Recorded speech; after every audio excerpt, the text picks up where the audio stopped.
Hello बच्चों, कैसे हो आप सभी। बच्चों, उम्मीद करते हैं कि आप सभी अच्छे होंगे। आज हम सुनेंगे विक्रम बेताल की कहानी ज्यादा पापी कौन। भोगवती नाम की एक नगरी थी, उसमें राजा रूपसेन राज करता था। उसके पास चिंतामणि नाम का एक तोता था। एक दिन राजा ने उससे पूछा, हमारा ब्याह किसके साथ होगा। तोते ने कहा, मगध देश के राजा की बेटी चंद्रावती के साथ होगा। राजा ने ज्योतिषी को बुलाकर पूछा तो उसने भी यही कहा।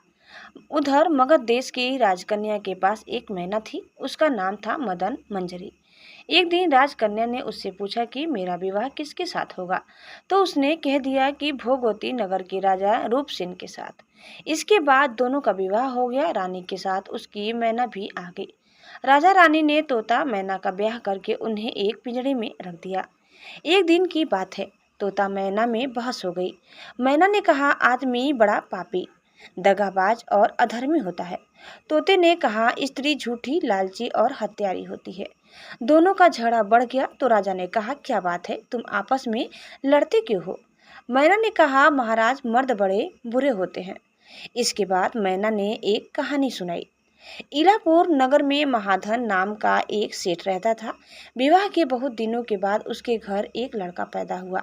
सेठ ने उसका बड़ी अच्छी तरह से लालन पालन किया, पर लड़का बड़ा होकर जुआ खेलने लगा। इस बीच सेठ मर गया। लड़के ने अपना सारा धन जुए में खो दिया। जब पास में कुछ धन न बचा तो वह नगर छोड़कर चंद्रपुरी नामक नगरी में जा पहुंचा।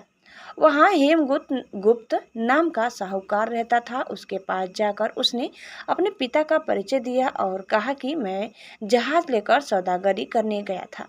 माल बेचा, धन कमाया, लेकिन लौटते में समुद्र में ऐसा तूफान आया कि जहाज डूब गया और मैं जैसे तैसे बचकर यहाँ आ गया। उस सेठ के एक लड़की थी, रत्नावती। सेठ को बड़ी खुशी हुई कि घर बैठे इतना अच्छा लड़का मिल गया। उसने उस लड़के को अपने घर में रख लिया और कुछ दिन बाद अपनी लड़की से उसका ब्याह कर दिया। दोनों वहीं रहने लगे। अंत में एक दिन वहां से विदा हुए। सेठ ने बहुत सा धन दिया और एक दासी को उनके साथ भेज दिया।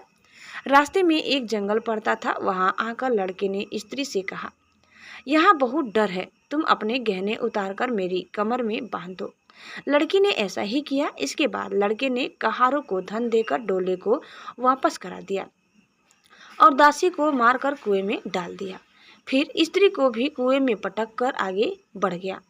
स्त्री रोने लगी। एक मुसाफिर उधर जा रहा था। जंगल में रोने की आवाज़ सुनकर वह वहां आया। उसे कुएं से निकालकर उसके घर पहुंचा दिया। स्त्री ने घर जाकर माँ बाप से कह दिया कि रास्ते में चोरों ने हमारे गहने छीन लिए और दासी को मारकर मुझे कुएं में ढकेल कर भाग गए। बाप ने उसे ढांढस बंधाया और कहा कि तू चिंता मत कर, तेरा स्वामी जीवित होगा और किसी दिन आ जाएगा। उधर वह लड़का जेवर लेकर शहर पहुंचा। उसे तो जुए की लत लग गई थी। वह सारे गहने जुए में हार गया। उसकी बुरी हालत हुई तो वह यह बहाना बनाकर कि उसके लड़का हुआ है, फिर अपनी ससुराल चला। वहां पहुंचते ही सबसे पहले उसकी स्त्री मिली। वह बड़ी खुश हुई। उसने पति से कहा, आप कोई चिंता न करें, मैंने यहाँ आकर दूसरी ही बात कही है। जो कहा था वह उसने बता दिया। सेठ अपने जमाई से मिलकर बड़े प्रसन्न हुए और उन्होंने उसे बड़ी अच्छी तरह से घर में रखा। कुछ दिन बाद एक रोज जब वह लड़की गहने पहने सो रही थी, उसने चुपचाप छुरी से उसे मार डाला और उसके गहने लेकर चंपत हो गया। मैना बोली, महाराज, यह सब मैंने अपनी आंखों से देखा।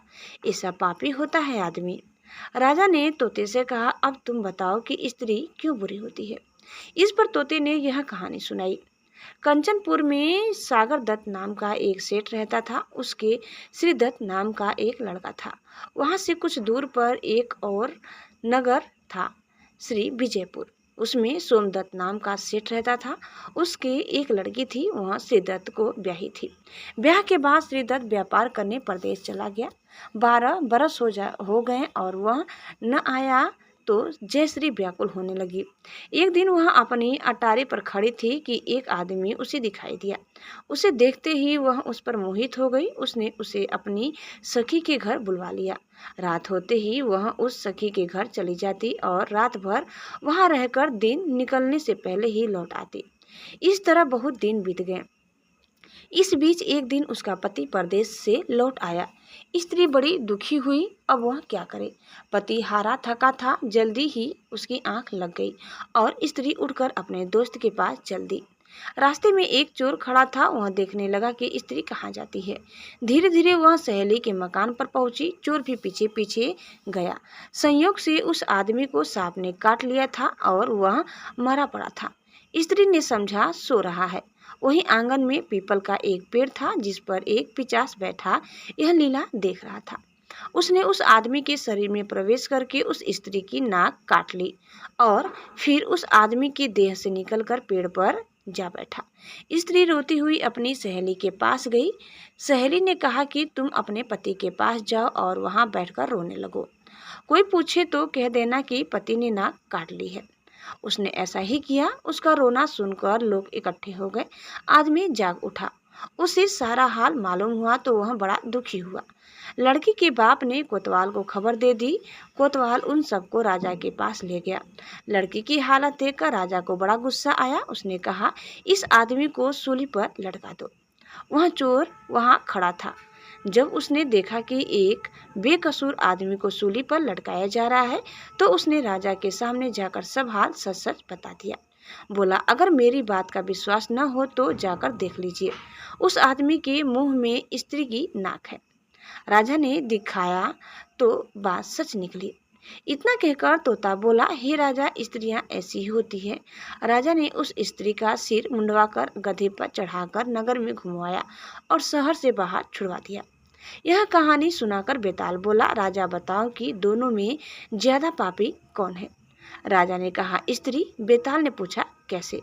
राजा ने कहा, मर्द कैसा ही दुष्ट हो उसे धर्म का थोड़ा बहुत विचार रहता ही है। स्त्री को नहीं रहता, इसलिए वह अधिक पापीन है। राजा के इतना कहते ही बेताल फिर पेड़ पर जा लटका। राजा लौट कर गया और उसे पकड़ कर लाया। रास्ते में बेताल ने 5वीं कहानी सुनाई। दोस्तों, 5वीं कहानी सुनने के लिए आप दूसरी वीडियो को जरूर सुनिए। उम्मीद करते हैं कि आपको हमारी आज की यह कहानी जरूर पसंद आई होगी। कैसी लगी कमेंट करके बताइए। चैनल में नए हैं तो प्लीज़ लाइक, शेयर और सब्सक्राइब करना न भूलें। धन्यवाद। Bye bye.